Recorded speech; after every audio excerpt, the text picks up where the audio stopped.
मला वाटतं नाण्याच्या दोन बाजू आहेत.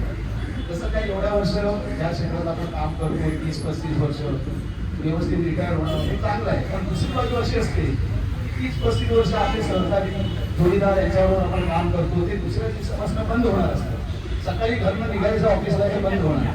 तो एक मला वाटतं प्रत्येकाच्या आयुष्यात. आणि आमचे कुठे असं असतात, त्यांच्यापेक्षा आम्ही इथे जास्त असतो. आमची मुलं कधी मोठी झाली ना, आम्ही पण मोठे झाले कळत नाही आम्हाला.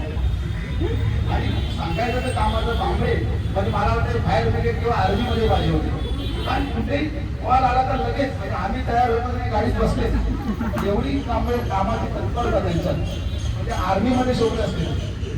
आणि बाकी बोलायचं भरपूर आहे, पण आता त्यांचं पुढील आयुष्य सुखी समृद्धी भरभराटी जावो. आणि जिथे लिहिलं नाही इथे तुम्ही कष्ट केले अपार, आता हे म्हणजे थांबा आणि करा आराम, तसा आराम करा. हा, आणि फिरा, शेती करू नका. म्हणजे बांबळे सुट्टीवर असते, खूप मेहनती आहेत, गावी शेती करतात, खूप मेहनत करतात. पण आता मला वाटतं तुमच्यासाठी जगा तब्येतीची काळजी घ्या, आम्हाला तुमची आठवण या आणि भेटू. Okay, thank you. याच्यानंतर प्रकाश नाईक हे चायवाले 2 शब्द मार्गदर्शन करतील. आणि आपल्यामध्ये संजय सावंत हे रिटायर झालेले चायवाले, आताच त्यांचं आगमन झालेलं आहे. चला प्रकाश नाईक.